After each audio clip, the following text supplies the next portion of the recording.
Here's how to fix the unable to authenticate device error on the Uber driver app. First, completely close the app. Don't just hit the home button. Make sure it's not running in your recent apps at all.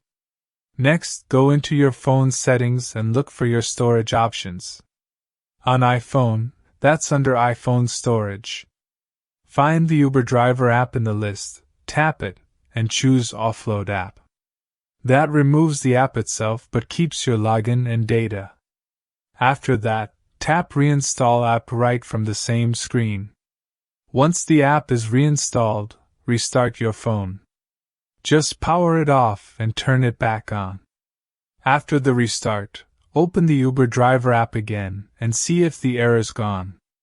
This method refreshes the app without fully deleting your account info, and usually clears out whatever's blocking the authentication.